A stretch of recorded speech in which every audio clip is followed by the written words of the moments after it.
Follow us on social media. On Facebook, facebook.com/The Tag Team Podcast. On Twitter, @Tag Team Podcast. On Google+, The Tag Team Podcast. Email us at thetagteampodcast@gmail.com. Leave us a voicemail on the tagline 6016544 tag, that's 60165444824. You can also listen on Soundcloud by searching the Tag Team Podcast. You're listening to the Tag Team Podcast, the podcast that is a WWE Network companion, currently covering 1984 WWF Tuesday Night Titans. And now here are your Tag Team Podcast hosts, Jeff Jones and John Burke.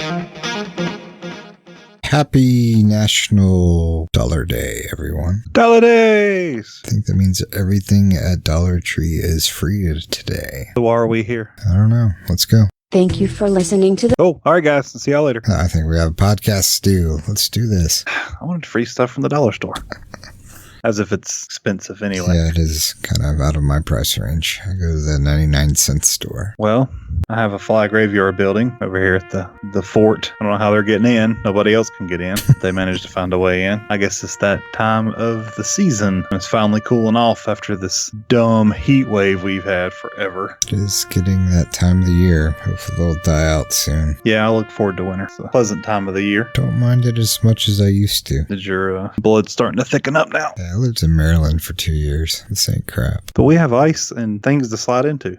Yeah, they had a lot of ice in Maryland too. It's just they get snow in Thanksgiving time where we usually don't till the end of January. You don't like snow? We first moved up there, they had snow. It was kind of weird, and it was November. Snow in November. Yep, and it lasted till May. It still didn't melt until that time. I just piled it all up and put it in parking lots, and yeah, it's still there in May. Did they charge rent for the parking? Should have. It's very inconvenient. They didn't put it like the furthest away. They just, oh, this looks good. We'll probably put it there, mid-parking space, prime real estate. They should have went ahead and charged for parking while they were at it. That's weird stuff in Maryland. Another podcast for that. All right, fair enough. Well, on podcast 12.25, I was out on a quest, much as Lord Alfred Hayes was, looking for Bosley and seeing if I could renegotiate some skills for him to come back and really figure out why he left. And while I was out, I did notice that we had some voicemails from some anxious listeners that were interested in possibly helping us out with some of the research. Do we have any definite biters there? Well, one guy tickled my fancy and was interesting, and randomly enough, his first name is John. So I decided that he could help us out, at least on this one, give him a live audition and see how he does. So John, you're saying somebody named John tickled your fancy? Yeah, it was really weird that his name just happened to be the same as mine, and it wasn't Jingleheimer Smith. Huh, interesting. No favoritism, no nothing there? Yeah, total coincidence. You didn't know him from Adam, huh? Nope.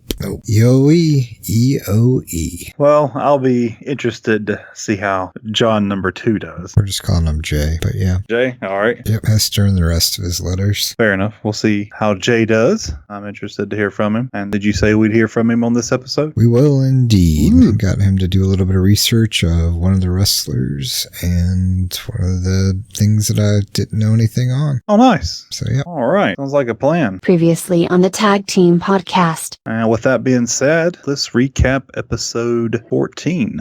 Episode 14. November 13th, 1984. We have Vince McMahon and Lord Alfred Hayes opening up the show, and Vince McMahon calls Alfred Hayes a turkey. Later, we are joined by Captain Lou Albano, and we do learn that he is now the manager of the Spoiler. And with that, we go to a match with the Spoiler versus Nick DiCarlo. And first, we see the match starting, and then we see Greg the Hammer Valentine hijacking the mic, letting everybody know that he's here and he's the champion. From there, we head back to the TNT set, and we have Barry Windham joining the set, and we see the interview didn't go as well as it should due to Mr. Albano hanging around like a silent fart at a luxurious party. Next, we move to Barry Windham versus Charlie Fulton, and who do we see in the crowd? Hillbilly Jim. Must be doing some scout, but we'll see. And we have Barry Windham with the victory with a running bulldog. Then we go back to the TNT set, and we see Mike Rotundo joins the TNT set, and we learn that he did some baseball, some football before before he did wrestling, and also that Barry Windham and Mike Rotundo were doing tag team action. And with that, we go to a match with Mike Rotundo and Barry Windham versus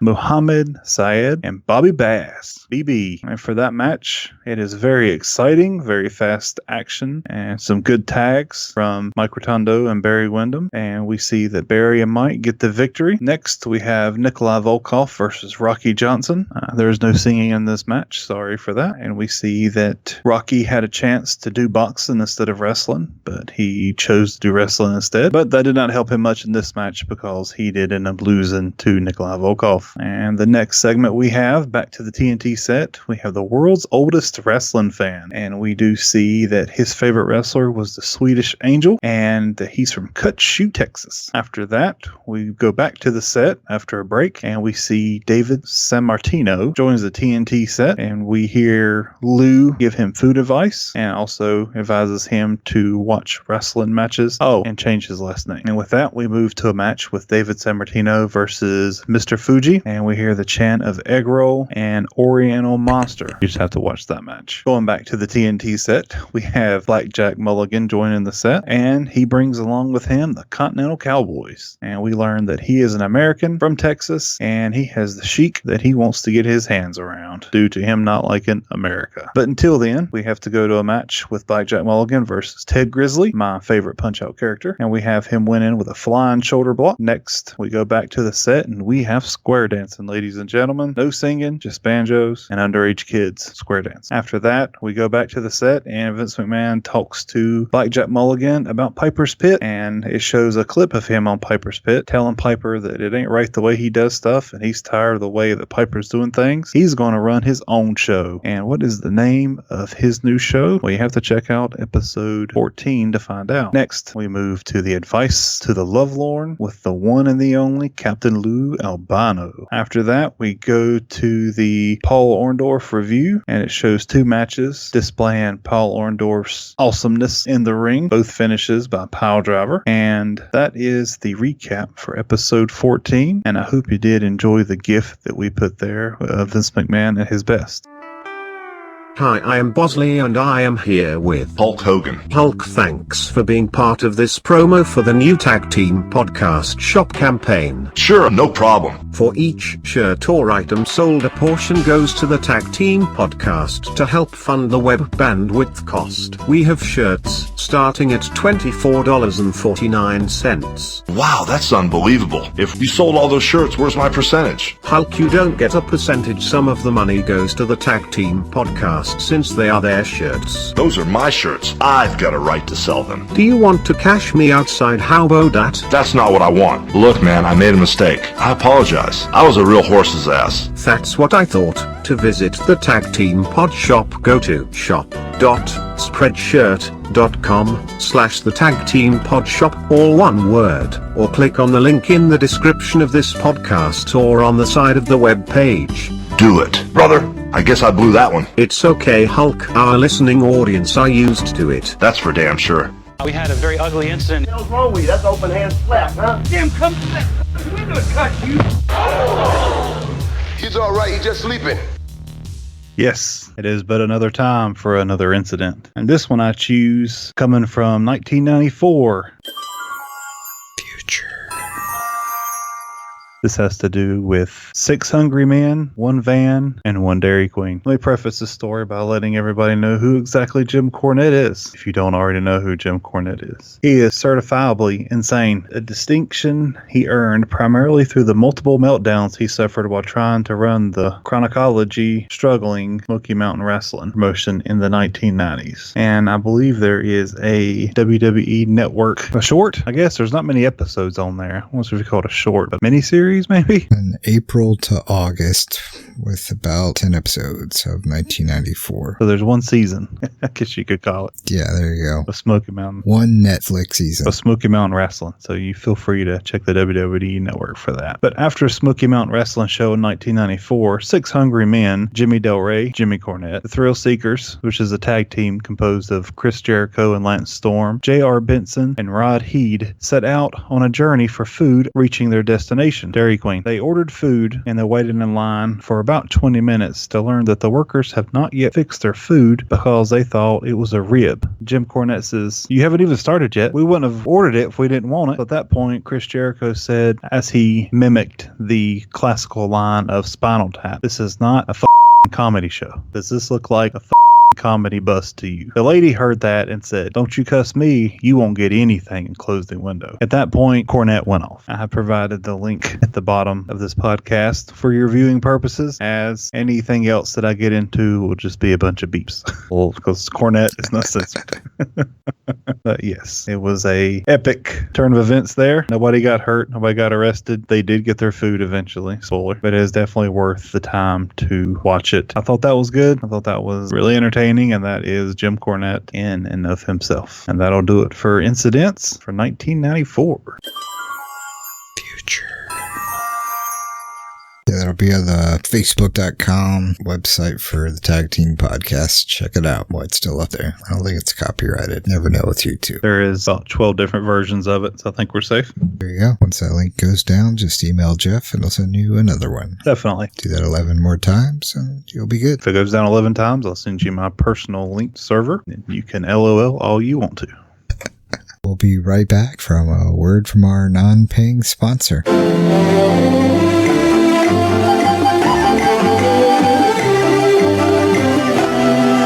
It's an excitement you can taste. Rich, colorful, refreshingly white, cool, and creamy smooth as the land it comes from. It's the Dairy Queen Banana Split.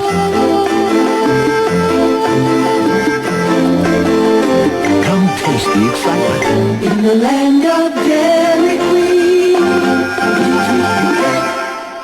Let's do some recapping. Episode 15, November 27th, 1984. Vince and Lord Alfred Hayes opened the show, and what were they joking about this time? Cabbage Patch Dolls. But of course, For some reason. Nose Rave. I think he was referring to Christmas time, right? Getting into the holiday spirit. Black Friday coming up. Yep, number one best-selling toy at that time. I don't know the thing with the Cabbage Patch Kid. I don't want to, but yeah, I will not hold it against you because that's pretty cool that you don't. I think of it, but I was singing the Toys R Us Kid thing instead. No, not the same thing. First out, we have Mr. USA Tony Atlas. And I don't know about you, but I listened to this twice because I thought he said something totally different when he came out there. So I'll play the clip and then I'll tell you what I thought he said. I decided when I'm not wrestling, sometimes you find stuff for relaxation and like my relaxation, sometimes I get into a lot of artwork. A lot of people don't know that, but I enjoy doing a lot of artwork. So now knowing what he said, I hear it perfectly clear. But the first time I heard it, I thought he said opera. I'm like, what? He's singing opera? Or you and Paul go out and just sing opera? Like, what the heck? On the second time, I heard artwork. Like, oh, okay. Yeah, that makes sense. Even though I've seen him in other things and I know it's what he does. He does art. So I don't know. Just sounded like opera to me. Also, he legitimately paints. Like, he's really that good. Yeah, if you want to catch him in his paintingness, he still does it to this day. Legends House, WWE Network. It's on there, and on one of the episodes, he's doing some drawing and painting. He's legit. How many of those legends are left? I think only Piper's died from that show. They did pretty good on getting the ones that last the longest. Piper was probably the most risque one they had on there as far as, he could go at any time. Even on the show, he was a total loose cannon compared to the other one. But yeah, they're doing not too bad on that one. All right. But it looks like it didn't do good enough to ever bring it back, because that was like when the network first aired 3 years ago, and they hadn't done another one since. It wasn't the best watch in the world, but it was entertaining at most of the time. It was interesting. Hacksaw seems to be a confrontation person. Yeah, that's why him and Piper got along pretty good. Brothers from a different mother. Exactly. So what we learned from Tony, and I kind of already knew it, he likes to talk a lot. He didn't really give Vince too many words, and Vince had to cut him off to go to the match. Like, yeah, and what else you like do best? Let's go to this match. Because he was still going. Like a kid in a candy shop. Yeah. But he was the most polite guest so far. Oh, yes, for sure. I don't know why he was polite, but he seemed very well-mannered and very... He's from the country, man. Oh, we've had the country, Murdoch. That's Texas. I don't count. It's a Southern boy. Yeah, I guess so. JYD was the same way, wasn't he? Yep. Yeah. Anyways. I've met Tony Atlas. He wouldn't remember it, but I remember it. I went to the first ever NWA Legends Fest in 2003, I want to say it was, in Charlotte, North Carolina, and he was there. So I got his autograph somewhere around here. But yeah, he's a pretty cool guy. Told him that whenever I talked to people about him, because I was remembering the MTV True Life thing that came out, like he's just like a George Foreman of wrestling. He's real friendly and easy to talk to and kind of lovable if you get to know him type guy. Seems pretty cool. He seems like he's friendly. Yeah, for sure. Awesome. Do you remember the paintings that he painted? Well, he didn't have too many names for some of them. They were just female paintings on some of them, but famous ones were Conan the Barbarian, which was Arnold doing that role, and Supergirl, along with Mr. T that was not fully finished. I did like the Mr. T facial. Yeah, it was pretty decent. I did a good job so far what he's got on paper. This was basically just to entice Paul Orndorff and to set them up for hopefully something more than what we saw in this episode, but who knows. First one he showed was just a female bodybuilder, and he drew that one and said it reminded him of Paula, making reference to Paul Orndorff. And then he shows another female, a little scantily clothed, especially for 1984, let alone today. And the last ones were the Barbarian, Supergirl, Arnold, and Mr. T. Oh, there was one more, I forgot. The face of just some random lady. Who knows? I don't know, that's for sure. Yeah, I don't know. We had Tony Atlas versus Gino Cabello. Good enough. Garabello. All right. Garabello. Tony was scantily dressed for that match in the entrance attire. The 80s. I was going to ask him where his shirt was. I lost it up there. It was a decent match. I mean, I didn't really get too much out of it. I got the head scissors lock ×2. Yeah, it's interesting escape on one of those, I guess. Just stands up. I'm out. And then I believe commentary, he mentioned something of the Tonga Kid and Superfly in action. Yeah, Vince was promoting. And we did not get to see this? Nope. More promotion for other matches. Newly formed tag team. Tonga and Snuka. You know, the finishing move on that's the dive from top ropes because they both did it already as their finishing move. I see this as a 4-man, 2-man in the ring, 2-man up top together splash. Yep, probably so. Double headbutt. Bam. Vince saying, what a maneuver. I got the win as a flying body press. I have the win as a flying belly splash, but yeah, you get the idea. Okay. He jumps, he leaps, and comes crashing down and gets the 1, 2, 3. Yeah, surprisingly, not this time, Gino. No, thanks for playing. Yep, thanks for playing. Can't beat Mr. USA. Vince and Bruno on commentating for that one. I don't know if we already mentioned that or not, but yeah, it was a quick match pretty much. Gino didn't get much in. Nope. We go back to the TNT set, and I believe Vince was speaking about his physique and the fact that he was a Mr. USA, and he wanted to know if a little posing. Not Vince. You don't care about that. Alfred Hayes was a giggling girl. Yeah, if you want to have a better watch, if you go to the 12-minute mark and skip to the 13:28-minute mark, you will be set and feel better about yourself for doing so. Although, you won't hear the one boo in the crowd if you skip that segment. Allegedly from Paul Orndorff. Indeed. I didn't see him, though. I didn't see him, but he was there, they said, in spirit, in the crowd, booing, and I did hear the boo. Could have been Terry Daniels. Could have been. Can't do anything else nowadays. Exactly. I believe we cut from there. Yep. And then we have our Paul Orndorff interview. Well, Vince wants him to do some arts and crafts while he's there. He's like, hey, no one's done this since Blumbo during a show. Go ahead and start sketching. So he entices Tony to do some live sketching during the show. And they bring off Paula. He comes out. And he even has this robe on. A robe to protect the suit. And we learn that everything is made special for Mr. Wonderful. His suits, his ties, his hair, his socks, everything is made especially for Mr. Wonderful. And he has a lady that we'll see later take off his robe. Staffing issues at the TNT set that they couldn't get someone else to do that, or at least her before she put on her costume. But maybe they filmed out of order. How are we to know? That's 2 for 1. Exactly. You only have to pay her once and she does 2 things. All right. Paul Orndorff does talk about being an original, and I got a little clip of that. I'm original. Everything about Mr. Wonderful is for real. I mean, I was voted the best looking man in '84 by all 3 magazines. I had best dressed man in '84 by all the magazines. So there. So there, told you. Do we know which magazines? I'm guessing That's the WWF. WWF Magazine, Pro Wrestling Illustrated, and the Wrestling Torch. No, I don't think it existed in 84. Wrestling News. I don't know. Well, I couldn't find them, so Maybe he came out with his own publication. didn't know if you knew right off. Paul Orndorff Magazine. I think he'd probably be in the land of make-believe, referring to U.S. Weekly, Times, and People. That's a fact. But yeah, I think you're right. I'm pretty sure he's telling the truth on that.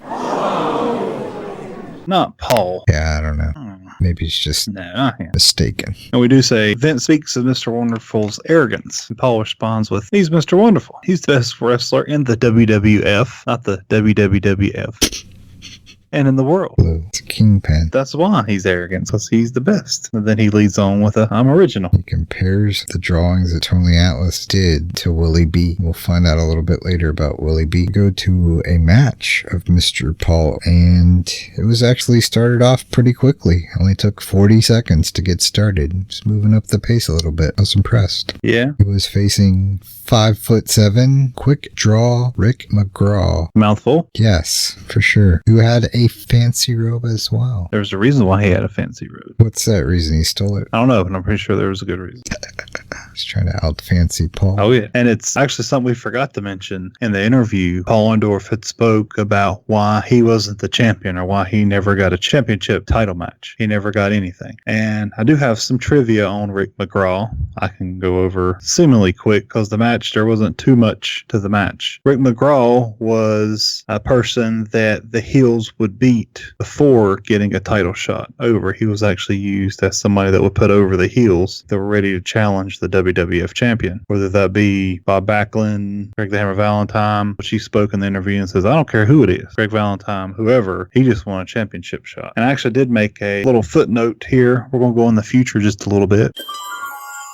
Future.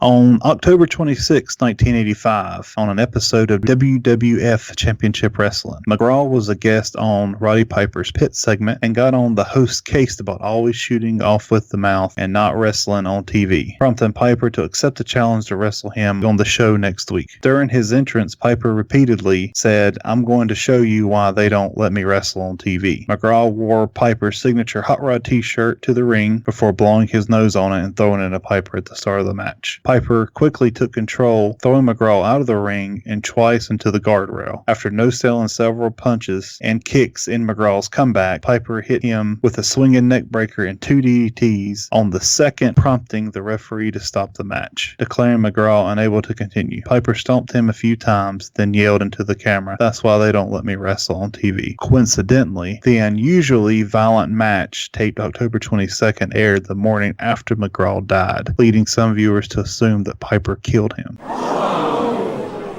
Well, there goes our Dead or Alive segment on Rick.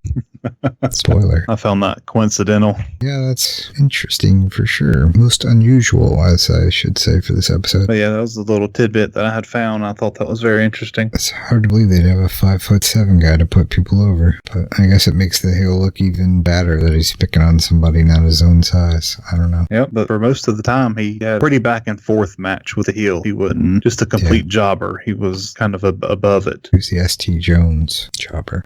Yes, he would have been. Back to the match. I had a couple notes on it. Horrible drop kick from McGraw, so that Paul had to take a bump, much like Carlos did, and Paul getting the victory with a wonderful pile driver. Yep, seems to be his new finisher. He's done it the last 3 clips that we've watched now, so no more weird clotheslines to Chief J Strongbow. What was interesting on this one, after the match was over with, we had some blue screen bleed over. Oh yeah. It started at 23:11, and then at 23:13, it was basically in full force. It's in all 3 corners. The only part it wasn't showing was the top, so that was good to see that back. Missed it, not really. Because Hogan was blading again. I guess so, in the background. Back of the blue box. No. Go back to the set, and Vince asked the dumbest question I think I've ever heard him ask. The use of the pile driver is something, Mr. Orndorff, that no one in professional wrestling has perfected quite like you have, and it is also regarded as the, or one of the, most dangerous moves in professional wrestling because of the damage that it obviously has done on any number of wrestlers. And I wonder why you have chosen the pile driver as is a hold that you like to use as often as you do? Because I win matches when I use it. Thank you. Good night. Alfred, you got anything? I don't know what he's expecting to get from that question. Paul calls him out and says it doesn't take a mathematician to realize why he does it. Apparently, Vince thinks it does. Basically says because it hurts people and he can do it. The logical answer. Exactly. And there was also another thing during this part. You have to have headphones on for this, but at the 2506 to 2308, I just nicknamed it Ghost. You're like people probably talking over an audio or something, like a tape's playing or they're rewinding it, but it just comes across like, oh, like, okay, what the hell's that? It only lasts for about 2 seconds. Just weird to hear when you're listening with earphones. I didn't see that. There's nothing to see. It's a ghost. But the audio is there. You just have to go back and kind of listen for it. Reminds me of Ghost Hunters or something. Did you hear that? I did hear the squeaky door. Did you notice the squeaky door too? Yep. Squeaky door is back. Thank goodness. I thought they fixed it last episode. I was getting worried. But nope, it's back. We'll have to go back and check that poltergeist moment you had there. Yeah, man. It's into Ghost Hunters. The studio is haunted. He goes on to explain why he treats it Myers bad, and Vince wants to know if he has any talents compared to Tony Atlas and that he can draw. And that's basically where Willie B comes in again. He already told him about him the first time, and Vince has already forgotten. Yeah. Oh, you can draw. Oh, yeah. I mean, if Willie B can draw, I'm sure I can draw. That's Willie no problem. B. Willie B, the gorilla at the Atlanta Zoo. I told you who Willie B is.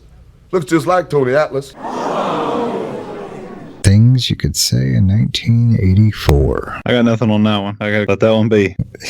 Basically says he looks like a gorilla and that Tony's body is 50-50 because Paula doesn't have to work out where Tony's in the gym all the time. He thinks he has the better body than Atlas considering he doesn't have to work out at all and his just naturally looks like that. Oh yeah, it's natural. Exactly. Never touched a weight.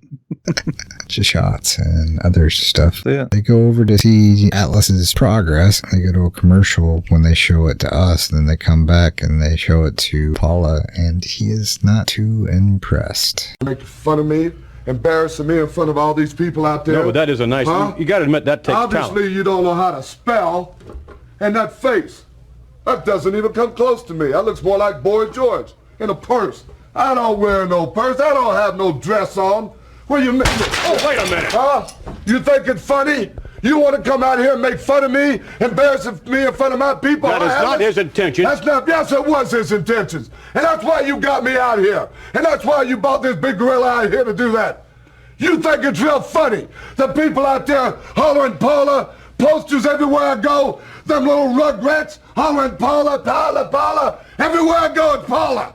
I'm sick and tired of it. Well, we apologize. This was not intended to Well, I provoke don't you in want your apologies. You know what? You can take your apologies, and you know what you can do with it. You can write them down and send them to me in the mail. It's the only way he takes apologies. He doesn't like verbal, just written. He's a little sensitive about that, huh? Yeah, a little bit. Paula.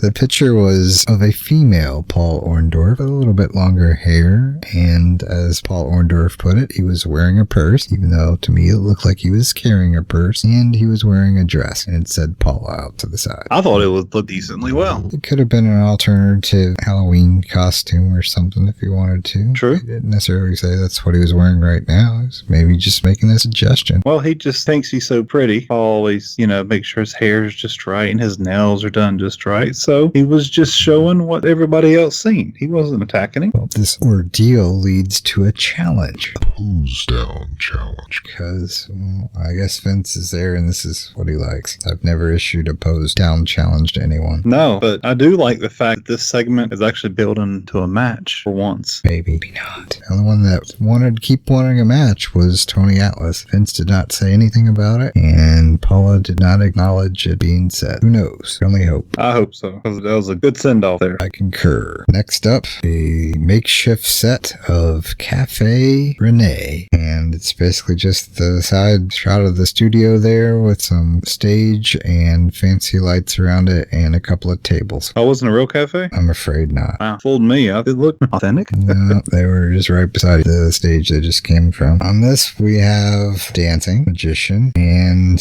later on, pose down. If you'd like to skip the segment, because it's not going to really play too much role and too much. It's going to be 32 minute and 33 second, and it lasts until 51:25. Magician is David Arthur, and he basically does party trick magic. I was not too impressed. Okay, no, stop. No, watch The Magician's Act. It was actually good for the 80s. I don't think so. You will enjoy it. It's actually a breath of fresh air, as you could say, to what's coming up. But during the Cafe Goulet interview, he says that it is nice to be on TNT since he doesn't get to see his wife often, as he's never there. He's always, quote, quote, traveling everywhere. So it's good to be there. It's kind of a different side of Rene Goulet versus what we've seen in the ring. We've always seen the heel side or the one glove wonder guy. And it's good to see maybe him out of character as not being a heel. Not biting someone's stomach? Yes. Freak. Well, yes. Whatever needs to be done to win. And as John says, yes, that segment we did cut to a stage. We did see some dancers. Yeah, the Lynette. And they did a little booty show. Sort of, yeah. And did you notice that somebody didn't get a memo of where the stage was? Did you see that? I don't think I did. When the dancers come in? Check out Mr. Rene Goulet. He didn't know which way the stage was, because as the show was going on, he was turned around the other way while everybody else was at the stage. Maybe his wife made him do that. Including his wife. Or they didn't want to be shunned. I don't know. So I guess we know who wears the glove in that family. Exactly. We know where the other one's at. Also, I believe we have the spoiler in the crowd as well. Yeah, they spared no expense for extras for this segment. Everyone that's supposed to be here already, get in here. After that, we do indeed, as John said, have the magic show. And the magician says, we need a lovely lady from the audience. Since there's only one lady that I see, Rene Goulet's wife was the victim. Well, there was a couple, but yeah, she was the one they needed because she had the fame. No one else was known there. Like I said before, it was a decent magic show. It was entertaining. I do encourage our listeners to watch it. Would you like to know how I did one of the tricks? No. I'm not a magician, I can tell. Like tell me Santa Claus ain't real. Well, magic from this guy's not real. It's the scarf one where he makes the scarf disappear inside of his hand. I got a still shot on Facebook. Check out that thumb. Yeah? It's a little bit different color than the rest. Plus, I did have a little magic kit thing. Small one, not huge or anything when I was growing up. And yeah, that's one of the things they give you is the fake thumb to do that trick on. So he had a disability and he could take his thumb off. Is that what you're telling me? He had a disability that he paid money for. And yeah, he could take his thumb off. That's ghostly. It's kind of hard to make a thumb generic enough to fit every shade of color that's out there. So yeah, it's a little bit darker than the rest of his hand. But the good ones can try to shadow it and make it look real. He did okay, but I noticed it. I knew what I was looking for. Well, maybe that's why I enjoyed it, I guess. Because I did. Honestly, I was there. Like, oh, check him out. Ain't he cool? He was decent. Some of the jokes were but I think it just went too long for my taste. This was a wrestling show, and I think we had like 4 matches instead of 6. So more matches. That's true. A little less sketch stage stuff going on. Would have been nicer. So next up, we do go to a match, and it's Rene Goulet versus everyone's favorite tag team partner of SD Jones, Nick DiCarlo. And lucky for us, it was a jip, because when we start with Billy Red and Jack Reynolds on commentary, I could already hear chants of boring. So apparently we missed all the build up because now we're down to boring. And I can't say I didn't agree. It was a slow paced match. I concur. I think Renee's on his way to retirement and they're just giving him the strongbow treatment of letting him wrestle it out. As long as he watches his forehead, he'll be alright. I'll catch a clothesline to the back of the head. Or get stuck diving between someone's legs. Crazy. He did get off his trademark of biting someone's stomach. Thank goodness for that. And he ends up winning with the claw. Jeff's favorite finishing hold. Do not approve. Do not approve. Don't like it. Maybe if they would have built up the claw with something in the glove. Apparently there is something in there. How you fit anything in there, I have no idea. It's not that big of a glove. It's not. It's really not. The Michael Jackson thing. Exactly. Next, we get some cooking. Woohoo! Dancing and cooking on the same TNT set. Could we be so lucky? What is this? Unbelievable. It's just like winning the lotto. Dancing and cooking? I know, man. And we're paying for this? I don't believe it. Crepe Suzette was being prepared, but there seemed to be some issues. As we find out later, apparently WWF can't afford working equipment. Not enough. No. All right. Well, I think they cut off the electricity somewhere. I think there's something wrong with the stove. Well, we'll fix the stove and we'll have a little tasting here. I'm sure you would look forward to this one for a change. And we'll have that later on when we return. Maybe someone will turn on the electricity. Smell good? Yeah, it smells delicious. We'll have that a little bit later on. We'll be back. Yeah, that never happened. Nah. It went the way of Sergeant Slaughter, Paul Orndorff special interview, Jerry Blackwell, and the special ending to TNT that we never saw. So that's where that's at. Vince did mention that the food that Renee's wife was cooking is very fattening. Vince says, I can see that you've been eating the cooking already.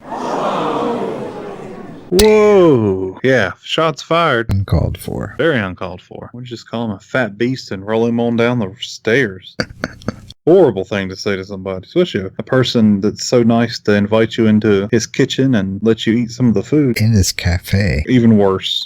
Insult to injury. Do not approve. Next, we get to see the Rockstar and Moondog. Moondog spot. Thank goodness they told us, because I wouldn't have known. This was a super long match. It was good though, but it was very long. It was back and forth because you got two guys that are kind of name talent, even though one more than the other, at least for our knowledge. But yeah, it was back and forth match. Do you have anything on this? We joined the match in progress, which is good. Makes you wonder how long it originally was. We watched 11 minutes. Seemed like to me there was 2 arm drags, and then Moondog took a break.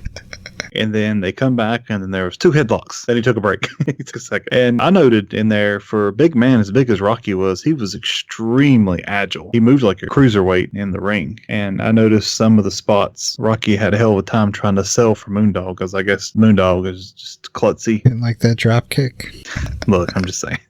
He had to work for that match. He did. And to me, I guess there's too much showboating for Rocky's side. I guess from my taste in that match anyway, I feel like it could have been cut much shorter if there had been less dancing and flailing back and forth and more actual wrestling. I'm not sure if it was supposed to go that long or not. I did notice that while they were out there at the 109 and 20-second mark, there was a little clip out there that I heard, and I recorded it. It was, if you listen for it, a little ring bell ping. It's not a ding ding ding, it's just like a ping, like you hit it with a penny or something. And all of a sudden that match wrapped up in 20 seconds. So I think that was their signal to, hey, end this crap. So here's the clip. He's a very... Did you hear it? Just as Alfred says, like... I heard it. I think it caught him off guard, too. As soon as they heard that, I was like, oh, this match was over in 20 seconds. It was awesome. So I guess maybe there was a 10-minute time limit, and they were at the mark or so, and they just took it on home from there. Yeah, like I said, it was just too much up and down, too much showboating for me for what should have been a much quicker match. Yeah, it looks like Rocky is a little bit of a showboat. Maybe that's why him and Tony Atlas went their separate ways. Next up, we got the Spoiler on set. Yeah, he had a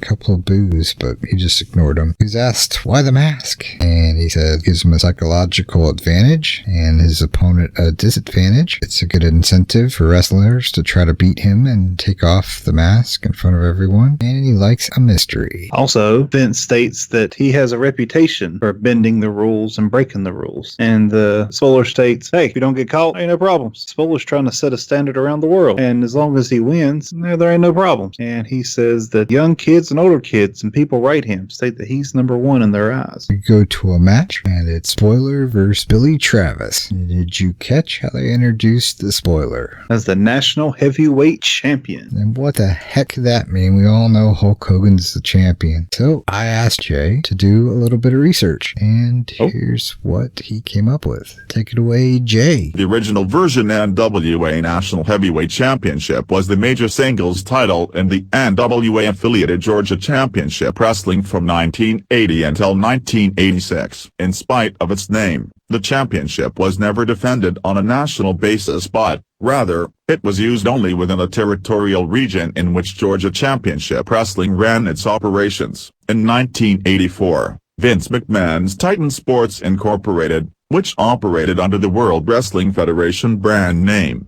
bought Georgia Championship Wrestling Incorporated. The national champion at the time of the sale was the Spoiler, Don Jardine. Spoiler went to work for the WWF and was briefly recognized by that company as National Heavyweight Champion. Meanwhile, a rival group with NWA sanctioning began in Georgia. This group was called Championship Wrestling from Georgia. They awarded the NWA National Heavyweight Championship to Ted DiBiase, proclaiming that he had won the title from the Spoiler. which actually wasn't the case except for storyline purposes. So, along with Georgia Championship Wrestling came the spoiler, apparently. You get the belt, you get the wrestler. So Vince was like, hey, we'll announce you as the heavyweight champion, but you won't wear the belt out, but we'll announce you anyway. I was wondering where the belt was. He's championship. I think that's interesting. Good find on that. Yeah, good job, John. You work on your pronunciation of DiBiase, but other than that, good job. Job you do is good. Him and Billy Travis go at it. It really got to me that he likes to take advantage of the ropes. At least in this match he did. They were there for a reason. It's the first time I've seen him use them as much as he did, and I can see some why the Undertaker borrowed from his moves. Yes, definitely. He was a monkey on a jungle gym. I think he had more airtime than Michael Jordan on that one. Okay. Billy Travis spent as much time outside the ring as he did inside the ring, so that was kind of unusual to see. Well, when you got a guy that's just jumping from turnbuckle to turnbuckle, what can you do? Usually you don't see too much outside the ring at all during these type of matches in TNT. They hardly ever go outside the ring. I think we've had like maybe 4 where they've actually gone outside and fought, or something's happened outside. So while the spoiler didn't actually go chasing after him on the outside, he did throw him out there at least 5 or 6 times. Hoping to get a count out, I guess. Or humiliating him, yeah. Yeah, that was my notes. Rope walking, body slam, top rope, throat slam, victory. Yeah, there was some rope walking going on, and for a good view of that, I put out on our Facebook page, Rope Walking Gone Bad. You'll just have to see what we mean by that. But that's out there for you guys to view on the Facebook page. They come back to the studio, and like Jeff was talking earlier about him sending out notes and getting replies back, he basically discusses his philosophy, if you will, on wrestling and his theory that keeps him going. Basically the Finding Nemo theory, as I've named it. I get thousands of letters week after week from little kids to old grandmothers to everybody saying, Spoiler, you're the greatest. You are number one. You are number one in our books. I mean, they don't say that, although I do have a lot of letters saying probably comes from down the road here in some mental institution. I'm not knocking that. But what I'm saying is, they don't say that I'm a cheat. They don't come out and say that, Spoiler, you cheat to win. They say you are number one. In order to stay number one, I have to do what I've been doing for many years, and that is I have to keep winning and winning and winning. Just keep winning. Just keep winning. That's what I think of. I love how he knocks the mental institution, sort of. He did knock it. Not that there's anything wrong with that. I'll take fans wherever I can get them. Captive makes best. Straight jackets preferred, but hey, I'll do what I can get. Exactly. They can relate. I have a mask. Oh, for sure. Definitely. I'm all right with that. I'm all right with his philosophy. I like it. He goes on to say no one wants to be number 2 and no one wants to be number 6. What's number 6? No one wants to be that. Well, nobody knows because nobody wants to be it. Exactly. USA number 1. Just remember that. Sergeant Slaughter. They go to a commercial break and come back for our pose down, but before they do, we get this little ditty. Crepe Suzettes were absolutely delicious. We thank you very much. They were really, really nice. You're welcome. Yeah, those invisible crepe Suzettes that we never saw. They were delicious. Thank you. So what do you think happened there? You think they just didn't turn out? They couldn't get the oven to work? They just faked it? They cut it for whatever reason from this episode? Well, they couldn't get the burner to go. I don't know why they couldn't switch it off. Get the other, whatever she was doing on the left done, and then just do it on the right. I think they didn't turn out good. And they were just freaking horrible. No one even wanted to show them on TV. It was like, yeah, those were delicious. Yeah. Yeah, I guess not to can feel bad on them, guess. I don't think so. Yeah. I think it's just pretty much to follow up with. We mentioned it. We need to mention it again because they're going to know something's up. Yeah, they mentioned it 33 years from now. People are going to be like, what the hell? Where the hell is Crepe Suzette? And we put this out there on television on demand. Yes, they had that on mine. Yes. Definitely. Vince is an innovator thinker. We know this. So unfortunately, we still have the pose down. Yes. And just as disheartening as it was the first time, this time we get Paul Orndorff in there also showing his pose down. Pose down. At least it was short. I think each person got about 5 to 6 seconds and then they just moved on to the next person. So that was pretty nice. Yes. I was glad it was shorter, but I don't think Paul had a fair shake at it. I think it was a quick count, whatever the heck that meant that Paul was complaining about. I think so. I'm not sure how you have a quick count and audience who won participation, but to my knowledge there wasn't a timer on it. But Orndorff did get mad that he ended up losing to Mr. Atlas, and may or may not have to give him a match. So he decided to have his own DQ street fight in Oily Man versus Oily Man, brawl out in Cafe Rene. I think Paul was justified in that attack. Now, should he have hit him from behind? I think Alfred got the worst of it. I couldn't tell if it was wine that he was showing off when they came back from commercial or grease from all that oil they put on themselves. Oh, I'm sure he wasn't trying to hold either one of them back. I guarantee. Spoiler was trying to help, but he just slipped and slid right off of them. Eventually, we're able to get them all into one area, but yeah, it was not a very pleasant fight since everyone was slippery. It was definitely an interesting finish up to it, to say the least. I didn't expect it. Didn't expect Paul to smack him around. So with that was the end of episode 14. It ends with Alfred coming back from commercial, kind of closing us out, but then Vince joins him and seems like he's on top of the world. Is all happy about it, not concerned at all. Like, that was great. That's why they call this TNT. It's explosive. Alfred got slammed. Special that was. He's so cruel to him. I don't know why. So going ahead, do you know what was missing from this episode, from the last 2 episodes for that matter? The last 2 episodes that was missing? Yeah, the last 2 episodes. So let's see. We had cooking. Yeah. We had dancing. We had drawing. We had food. Oh, wait, no. Take that back. Might have had food. I don't know. They said we did. Yeah.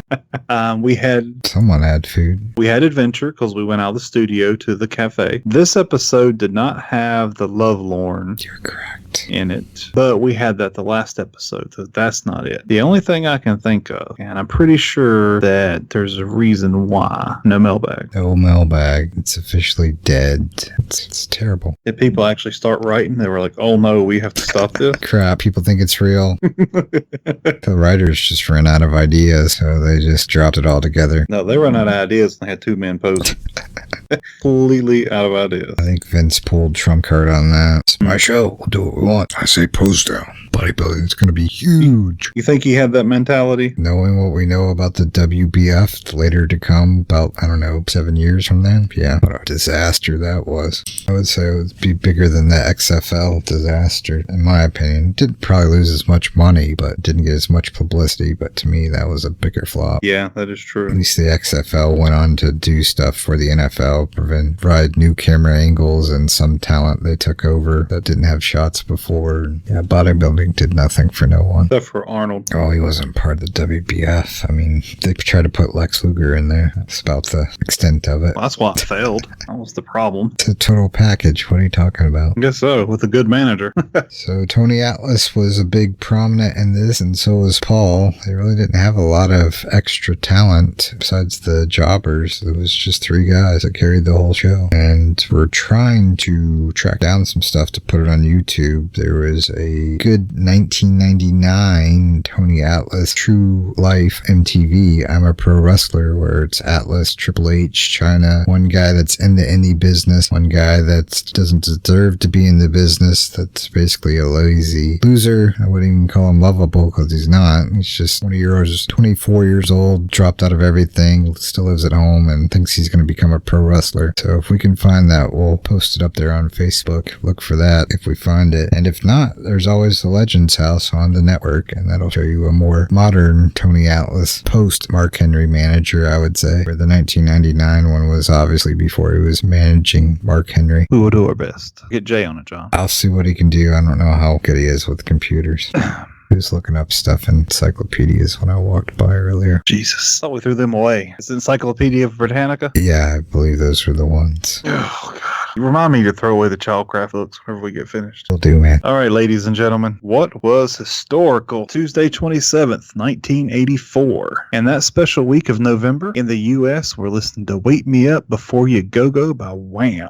In the UK, I Feel For You by Shaka Khan. There we go. Beverly Hills Cop was one of the most viewed releases in 1984, while The Talisman by Stephen King was one of the best-selling books. That's all I got for this week in history. The show overall wasn't too bad. They, like I said, had some bleeding in there. It wasn't too distracting. We've had a lot worse. There was no Captain Lou distractions going on, so that was fine as well. And other than the mystery ghost, I didn't hear too many any bad audio out of it. No, it was like they're getting their stuff together. Hopefully so. So, coming up next episode, we have a special ceremonial occasion. Look for more information on that when we are ready to announce. But it should be next week, and it should be something different, but it will have to do with Tuesday Night Titans, and it will be all about the show. Looking forward to see what we come up with. You and me both. Hope Jay's got something planned, because I got nothing. Well, that's what we hired him for, right? Exactly. Take ideas and just run with them. If we don't like them, we fire them. Well, we can't really fire. We can just lock the door and not let him back in. There you go. That works. What do you want?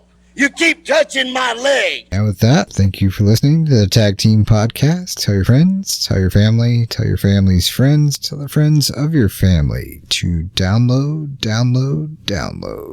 Thank you for listening to the Tag Team Podcast. Join Jeff and John next week as they continue to break down WWF Tuesday Night Titans.